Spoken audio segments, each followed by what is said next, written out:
the Nobody's Famous podcast. All right, guys, we are back on another episode of the Nobody's Famous podcast. We are back on an amazing, weird, and crazy episode today. And my guest is Alaa Abi Ali, who is actually my roommate in university, believe it or not. And man, it's a pleasure to have you on the show. How are you feeling? Man, I'm very happy to be on the show. I'm proud of you for putting up the show. And those were some amazing, crazy days we had in college, yeah. Man. Best 4 years of my life, man. Oh, yeah. They still are. Honestly, I mean, it's a long time ago now. We're talking about, what is it, like 13 years. And Alaa, I want to really start by saying a few words from the bio that you sent me to give the audience a context of the type of person that you are now. Well, I'm not talking about who you were back then. Let's talk about who you are now. Maybe you'll talk about how you were before later on. So back then it was what I wrote, but it was all in the making, trying to figure it out. Lots of obstacles, society stuff. So Alaa, this is what you wrote to me. I believe I am the soul in every experience. I'm already confused. As a child, it was difficult for me to understand how people's socioeconomic classes made my father's eyes darken. That realization defined the rest of my life. His pain, patience, and perseverance. Ideally, and with all my brevity intact, I believed in art and still do, as a musician. I believe in poetry and words, where words in our humanity pave the way. Professionally, I got into marketing in order to utilize my creativity in industrial channels. My dreams made my life a better place, even when I was presented their toughest questions. I love that one. My personal motto has always been, what is the question and who is it that may be asking? I dare to believe and continue to answer. See, the thing is, right now, I don't even know how to begin this show. I really don't know how to begin this show because this paragraph has a lot of questions that I'm just confused reading it. And yet there's even more to it. You sent me a couple of topics, honestly. And we'll begin with the question. There's more, a lot of topics. So I'm just going to go with some of the stuff that you said here. What do you mean when you say you are the soul in every experience? I guess it's like it comes down to translations, right? So if you're within a certain experience, if you're experiencing anything, your surrounding sort of starts to make you feel certain things, react to, stimuli.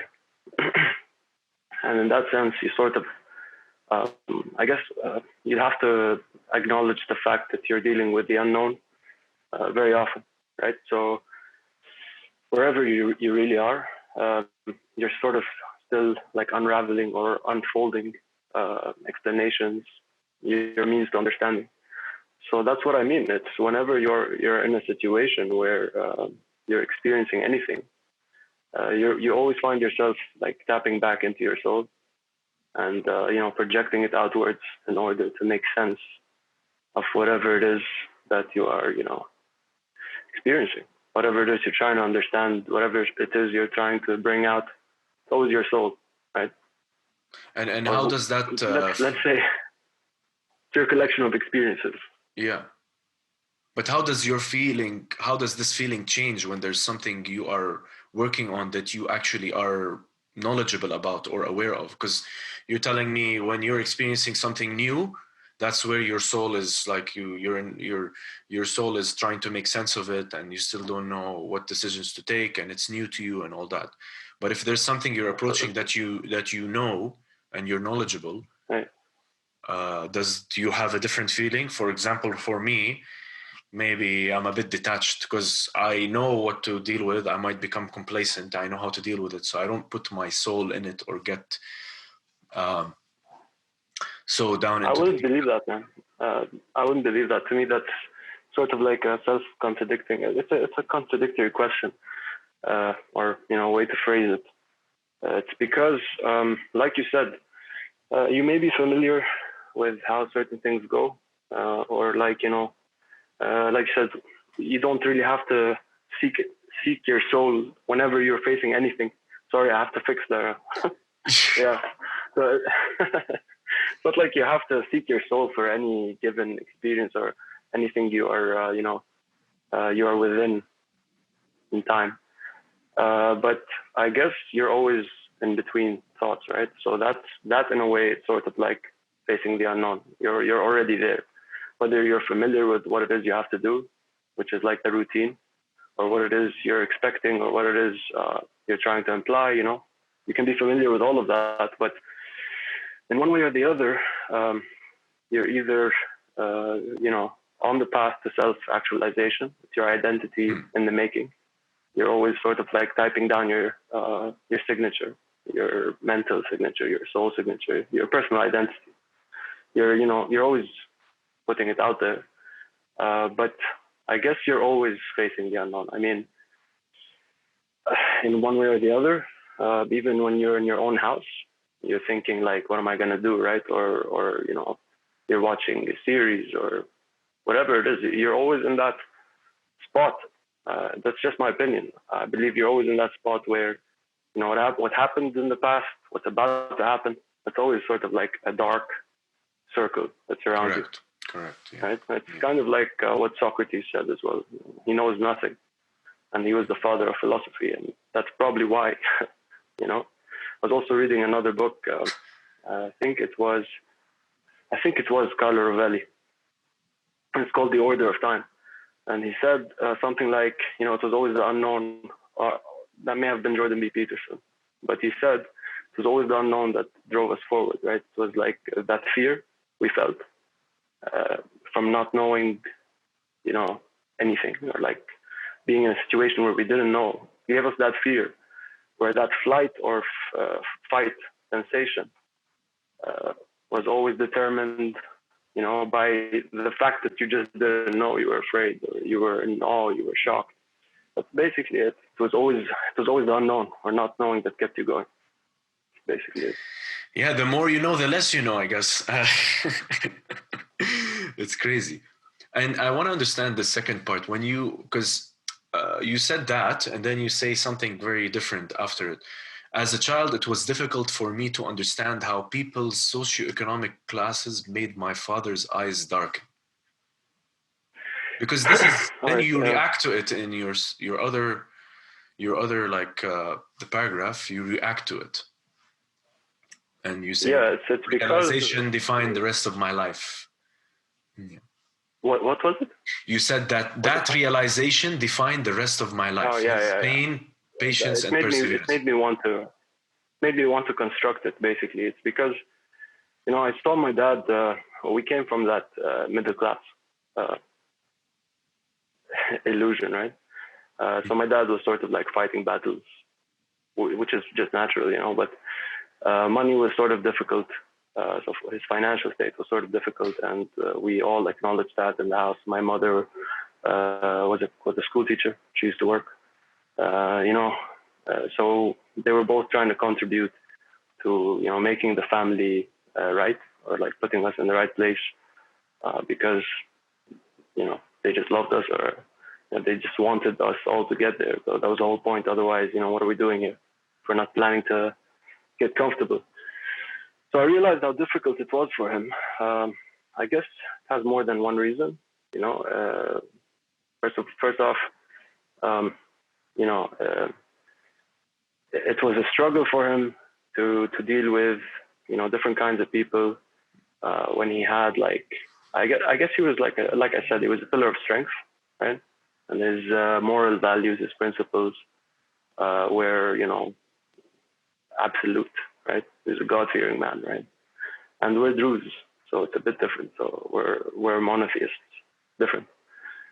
So to us as a minority in the Arab world, wherever we are, really, it's I would say it takes a bit of translation, right, to get through societal what would you call them, ideals, whatever it is, because we're just absolutely different.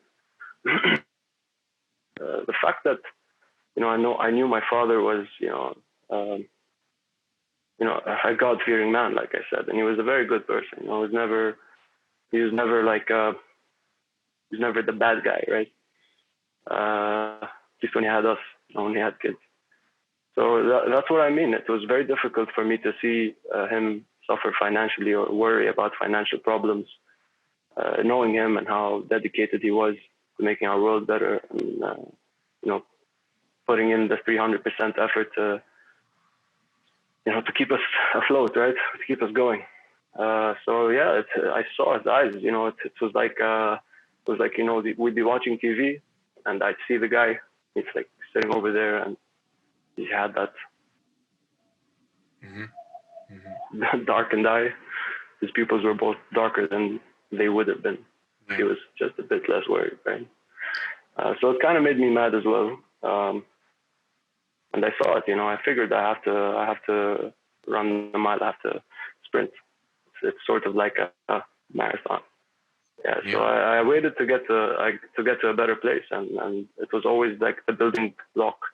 It's what caused me to try and always push forward, drive my momentum further. That was it. Yeah. I always come back to it, and I still do.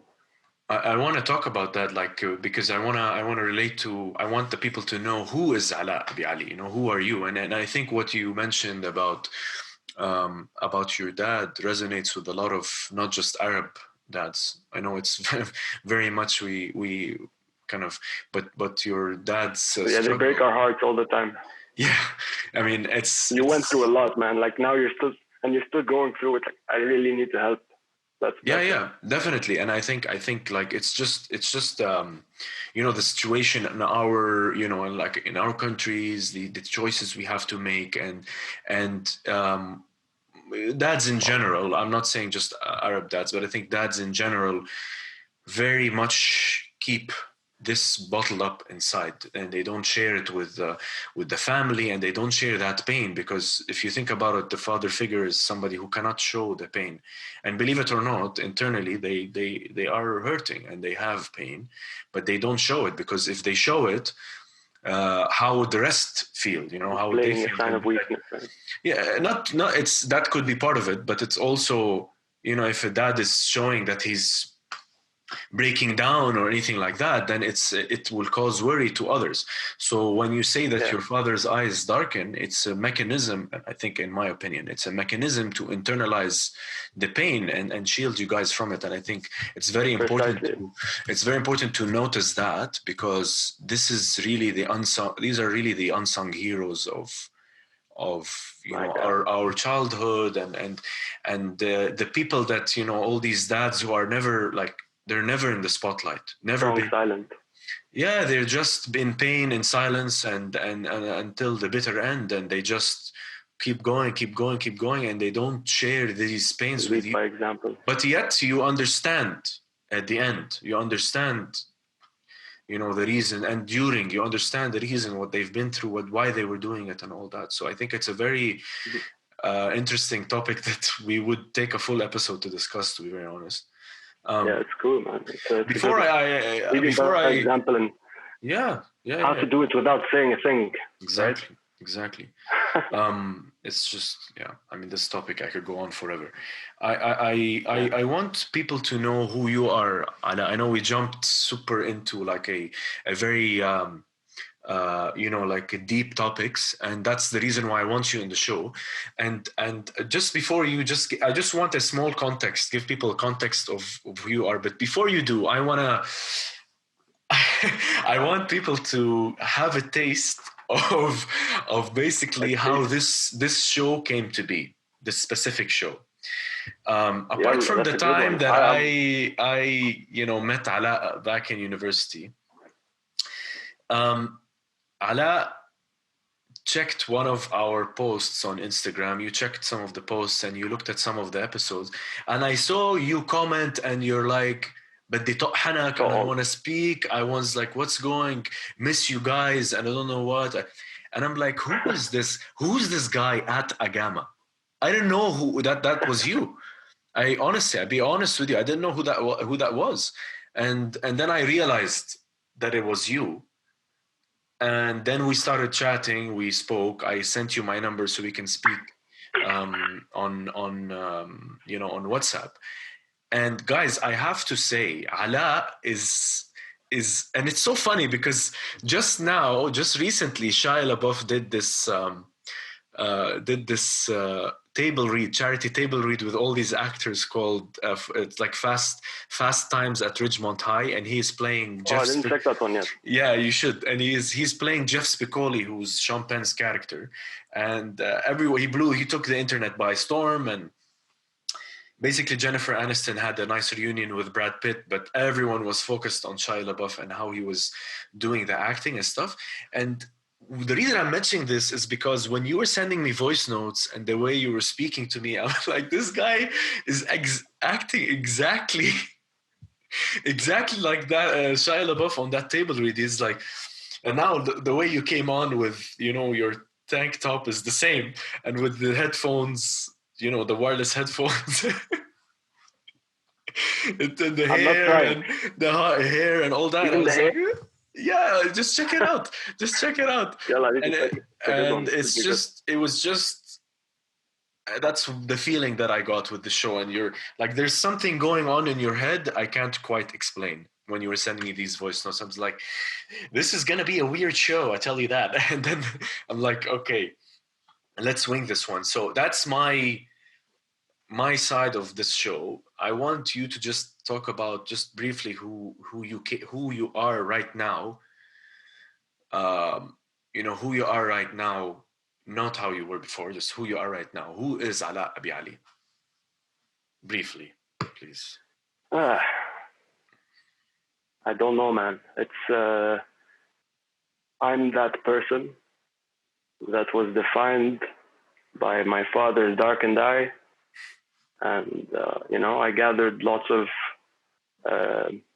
information and aspirations along my, years of life.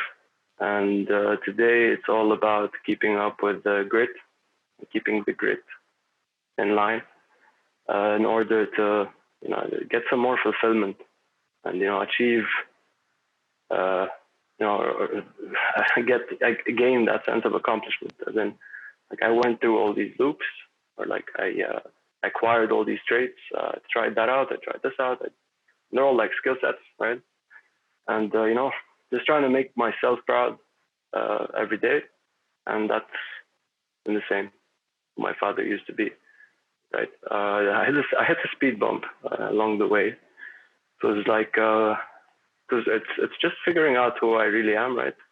So it was I went through like a good 5 years of depression. And, I had too many reasons that basically I figured out why. And it was like in a series of reasoning, I'd say philosophies, right? It was all linked to, not being able to, hit the pedal even harder. That's basically it. So that was a life-changing experience. It wasted a lot of time. That hurt a lot. Yeah. And now I'm in a whole other place, man. I have a whole different routine to take care of. I took a good beating, and I figured out it's now or never. If anything, it's that statement. It's just a lot more relevant, pressing. It's a lot more effective. I think, man, like given this period that you spent, which is unfortunately is a long time, it's really affects, and I think, we kind of like, we didn't, so from my side, I think we didn't keep in touch after university. I know that for a fact, and for whatever reason that is, I can blame That's why myself. I started. And then I can blame myself too, man. No, but if you think about it, no, it's interesting because but what's interesting is the fact that this guy, now that you can, exactly, and then now that you are in a position that you can talk about it, I think then that you have achieved so much, you have crossed that part. I think that's important. Like you can't now live in the past. You need to Yeah. خلاص, close that slate and really just take it. And you know what I would say is, you might think that again, it's your personal attitude or what you were feeling. I might be wrong, but you could think that you might have been thinking that you were in depression, but you weren't actually. Because I know from experience that when somebody says I am depressed, it's what does it really mean? There's so many aspects to it, so many different interpretations of it, and I think that for you, that you were in a rough patch, that was a prolonged rough patch, but the good part is that you have realized this and we are now going to the next step. So this is I think of the most important part or key takeaway from here. That's the thing about depression, right? That's what you were saying. It's like depression it sort of stops you in track when you hear somebody saying I'm depressed. It's because you want to figure out why, and you realize for a fact that what the hell is there to be depressed about, considering you're on the other side of the field. So the grass is greener when you're a listener. You may be in another place, but telling somebody who's depressed that you have no reason to be depressed right now, it's always like, oh man, you just like sort of regress. That's definitely, I don't agree with that. Yeah, I don't agree with that, because you don't. But what you were saying, it's still valid, man. It's actually it makes a lot of sense. You don't know how to answer, because you realize that anybody who is depressed or thinks they're depressed is actually in that place where they were disappointed at a certain decision that they took, or a certain outcome that took place because of a slip or something that they were just what would you call it? They were negligent towards. They gave it the neutrality, and they should have done something else. So yeah, that's I guess that is the reason behind depression. It really should be it. It's like I didn't handle that right. That happened. I got this. I got that. And now you're in that dark. Now you're in a darker place. That's basically it. So I guess you're trying to correct yourself. So it is sort of like that slingshot thing. I just popped out in a word. I just think I just think that if you come and you say you're depressed, okay, let's say you were doing something, you made a mistake, and then now you are depressed because of it. I have no right to come and tell somebody and say, no, you're not actually depressed. Maybe the way they internalize it, the way that they react to it is different. And I have no right to come and say how somebody should feel, because maybe they react differently. All I'm saying is, maybe as key word of advice is look at the situation. Look at this. There's that amazing quote: if it's not going to matter in 5 years, don't waste 5 minutes on it, right? Don't waste 5 minutes on it. If there's something that you made a mistake and it hasn't changed you as a person, there is a mistake that happened, and people make mistakes, and you accept a certain degree and accept that you will never be perfect, accept the degrees of mistakes, then this is super normal. And to be very honest with you, I am the first person to come and say, when I make a mistake, it affects me greatly. Do I get depressed? No, I don't get depressed. I get angry. I get mad. I hate myself. I don't get depressed. I get depressed maybe at the later stage, and maybe again, that's not even depression. And again, this topic, we can discuss it for days, but I just want to put that out there and say, definitely just look at the situation before you come and say I am depressed, because to say you are depressed is a whole big thing, and really it takes time to really understand that, for you to come and say I was depressed. That's it's just it's the truth, man. I mean, the word depressed was there because of it had the reason, and no matter how I feel about person is about getting over their problems, trying to limit the a dramatic effect of reacting to, problems. That depression, that I acknowledged, was true, man. It was real. I couldn't feel anything. I was alive, but I don't know what to say. It was like I was like in this other body, right? It was just. You're just there. Like it's solid. It's solid, man. Yeah, it was confined. It was very confining, and I just couldn't even breathe the same way. I was used to I was used to having wider eyeballs. Yeah, and at that point it was just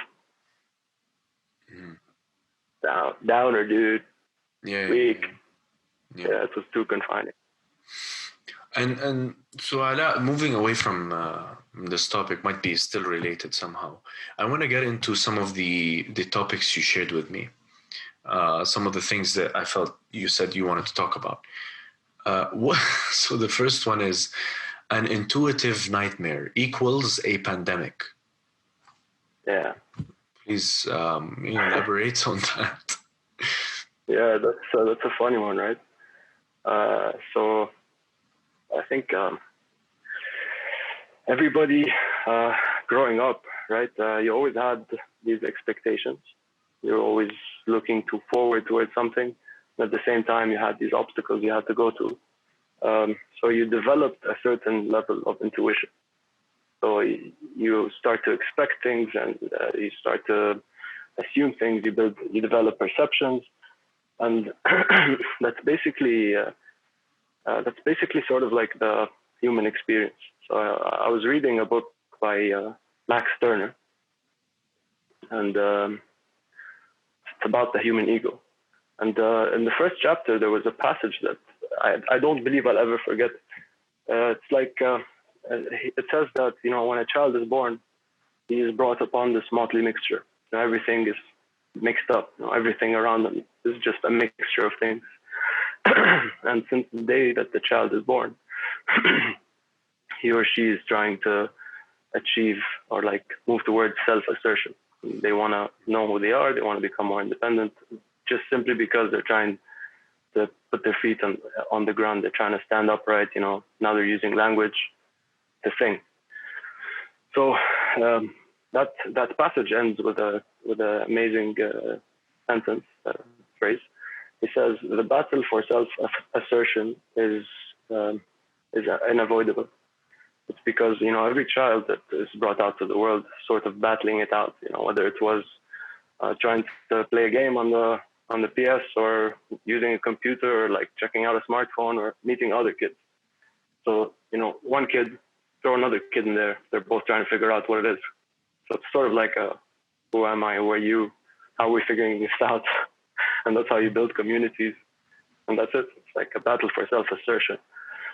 So that intuition I'm talking about, the intuitive nightmare, is basically how worried you are. Your expectations about your expectations may fall out of place, may fall out of line, and you start. It's like a defense mechanism. You could be assuming the worst. The worst could happen, and that in itself is a nightmare. Whether it's actualized or not, it's just you're assuming. Stay away from the nightmare. I do not want to have a bad dream. And then on the flip side, on the contrary, it's the pandemic. Like it's the worst that could happen. What's the worst that could happen? Global scale destruction. Yeah. Everybody's worried. Now you're locked down. You have something real to worry about. So I guess I sort of like objectified it.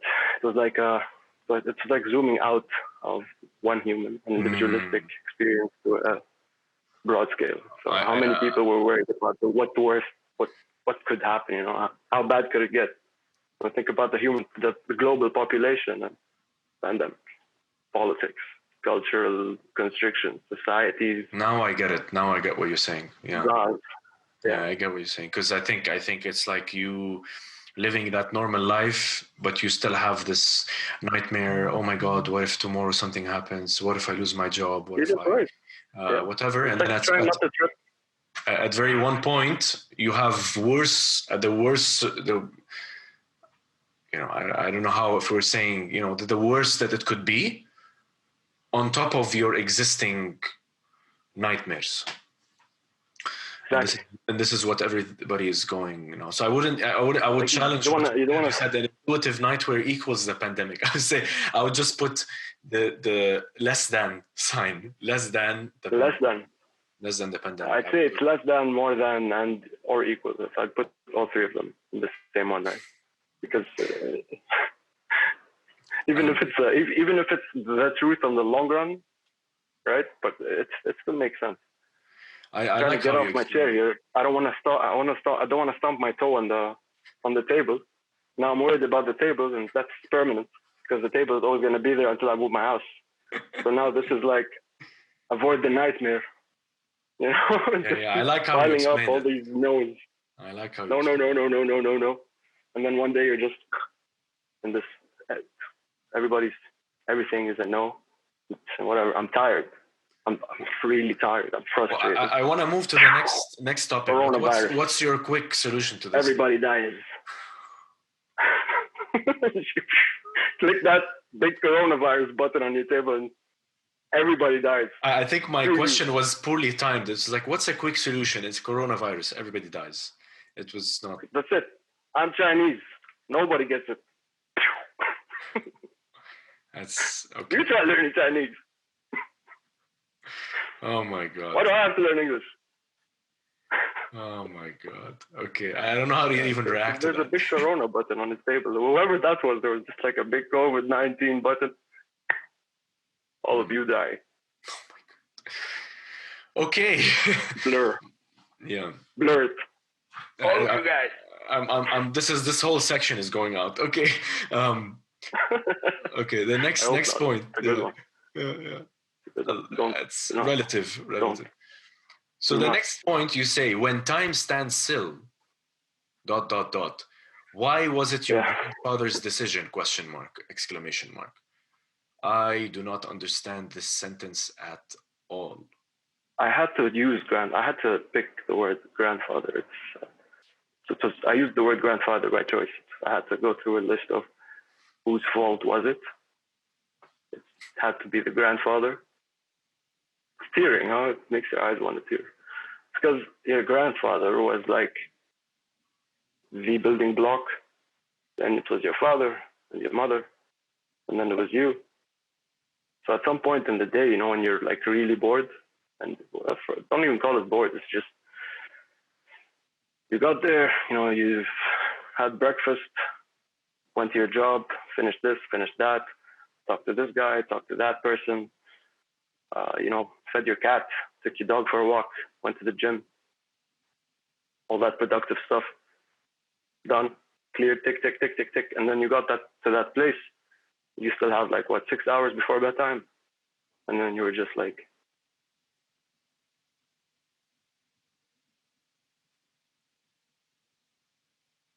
time stood still. It's too silent. What's going on? It was your grandfather's fault. Because I said so.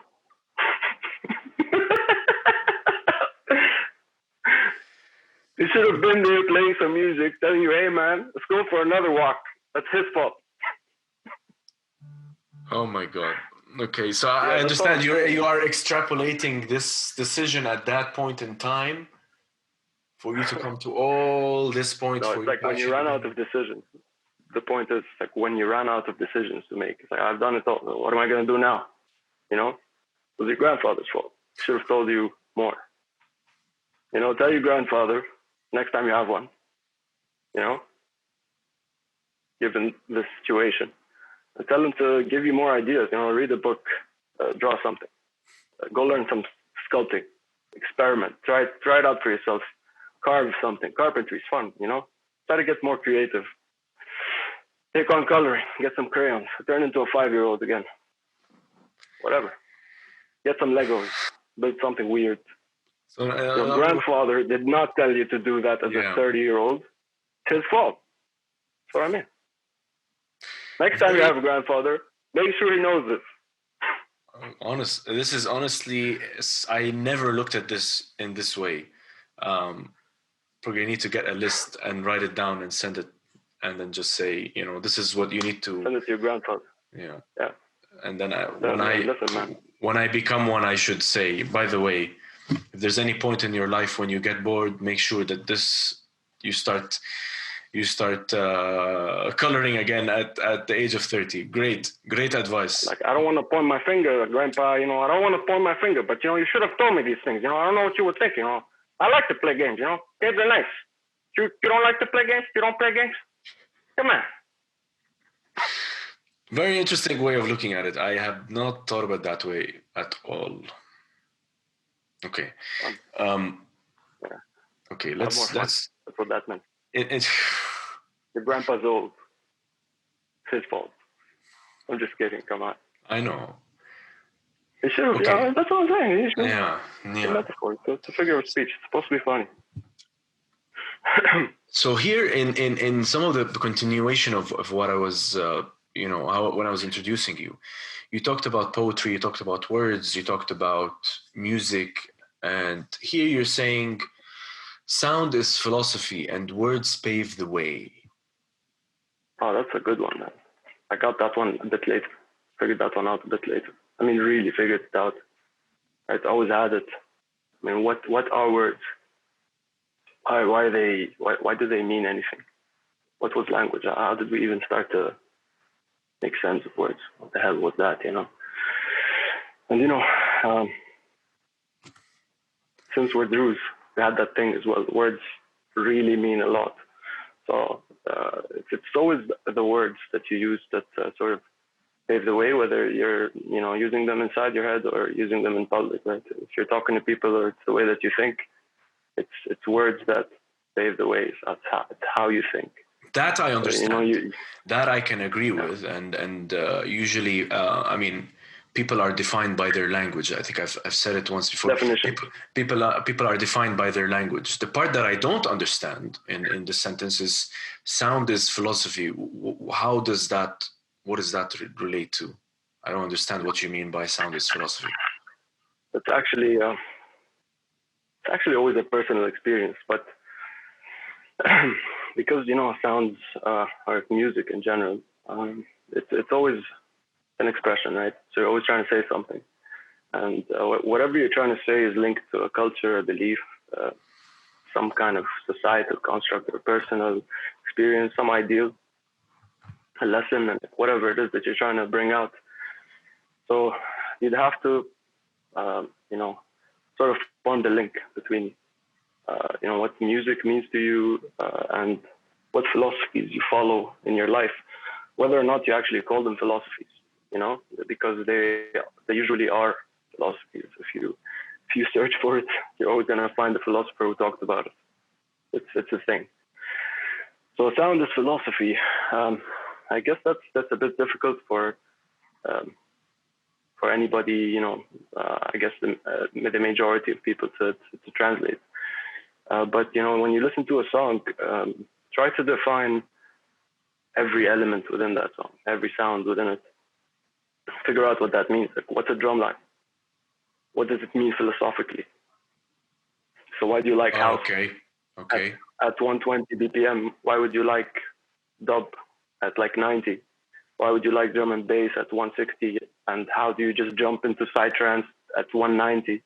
What makes you like hip hop, like easy, chill out beats? What makes you like pop, pop, pop, pop, or drum? You get it? So it's always a philosophy, right? It's who you are, it's your identity. So what's a composition? What does that mean to anyone? Like Rachmaninoff. What was he trying to say with the complexities and those complicated chords? The whole thing. I think I understand what you're saying. Yeah, because I thought what you meant when you say sound, I thought you meant sound in general. So then if it's that's why. I mean, because electronic music is not.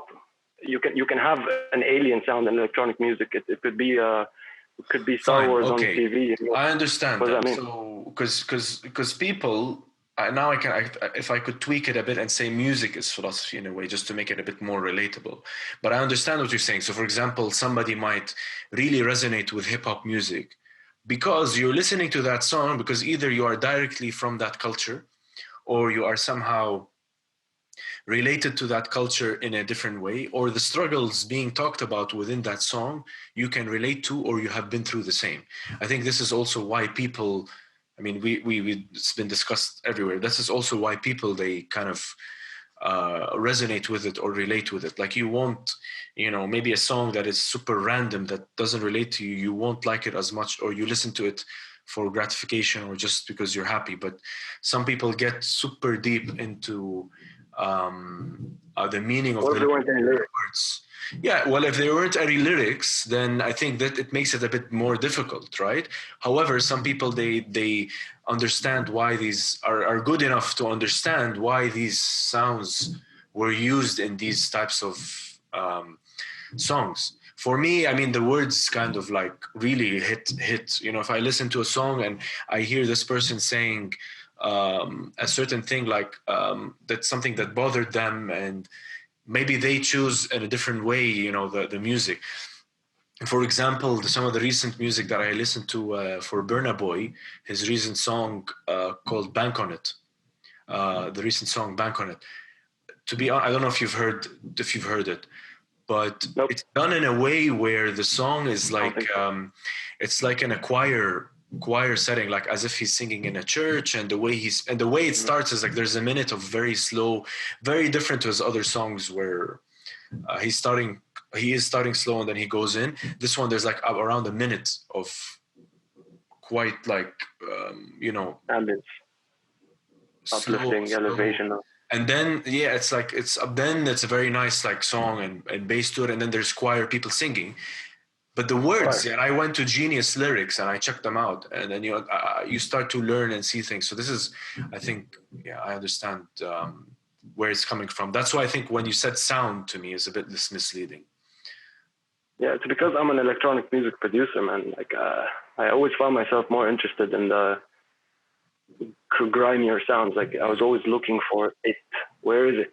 Where is it? So it makes me select my music differently, and it's always towards more. For me personally, it's always towards more. What would you call it? A steadier foot in the ground, right? Yeah. because I wanna run harder. I wanna jump, right? That's why I always choose the grimier stuff. I want to move to the next topic here. What I really liked is this question that you wrote here, which I really liked. Am I an artist or am I an article? And can I attempt this first before you can I attempt the interpretation to this? Please, no? Yeah. When you say, okay, so you're an artist in the way that you think, the way that you create the content that you create, whether it's music, poetry, and or the way your brain comes to make things in your life, that's how you define yourself as an artist. Yet you are also conflicted in a way of saying, are you an article? And now while saying it, I kind of understood what you meant, because I was going to say somebody might be reading an article on the news and you're just that, but actually that's not what you meant. You meant you might be an article as in an object, correct? I meant both. So are you an artist or are you an article?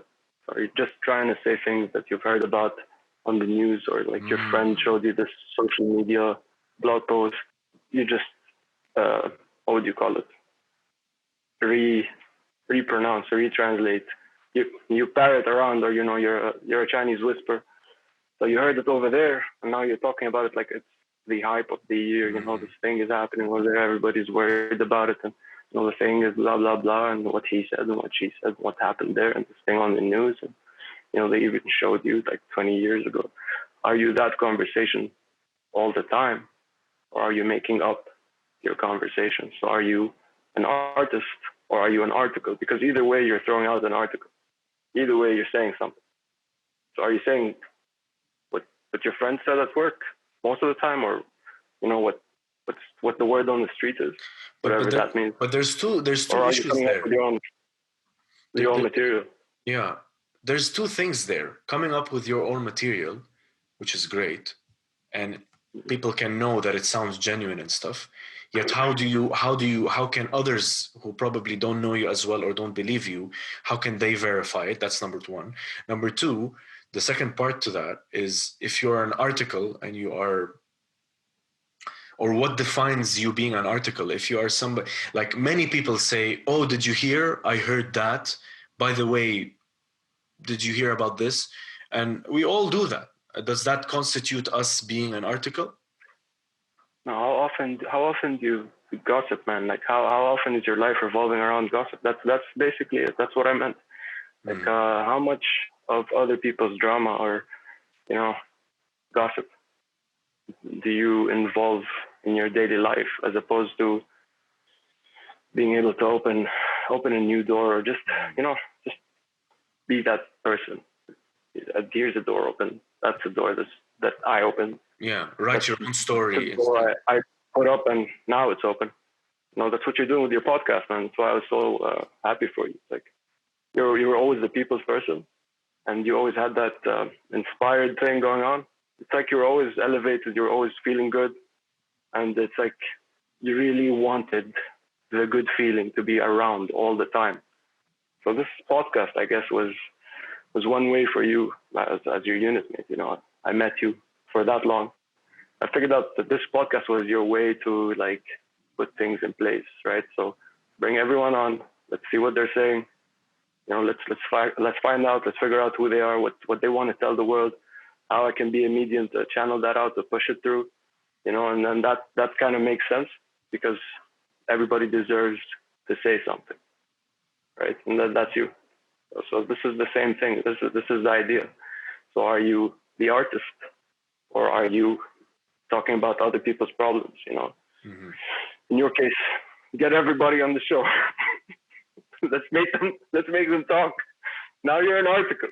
You're your own article now. You know, here's some art. And it's like a mix of both or something. Yeah. Like, stop worrying and talking about it at home. I don't want to visit you and like, hey, let's talk about how bad that thing was. Bob did it. You know, like, hey, here's a list of questions. You know, think about it. Get on my show. Let's talk about it. You know, you and me. Let's talk. Come on. What you want to say? You know, what you got to say? Just bring it out. You like this accent a lot. You like this accent. I want to know. I just want to know what's going on. I like that you related to that. Thank you. I was. It's interesting. Cool. I never thought of it that way. This next one, you say, my life is a labyrinth of my own making. But why is it why is it a labyrinth? Why? I don't understand. All lives are never like a straight path. It's a maze that you have to navigate, and you actually build this maze. You make your own bed, as they say. You put yourself, or almost every decision. But can't you agree with me and say your life is not always what you make it? There's always external factors that cause you to make certain decisions. Or people who don't have the privilege to always take their life in the direction they want to do. Yes, they may make a decision, but also a lot of external factors put them to where they are. Don't you agree with that? Yeah, man, you're right. Your experience has always built you, shaped you, and that's the labyrinth in itself. So if let's just think about that day you were young, and you thought about going to school tomorrow, and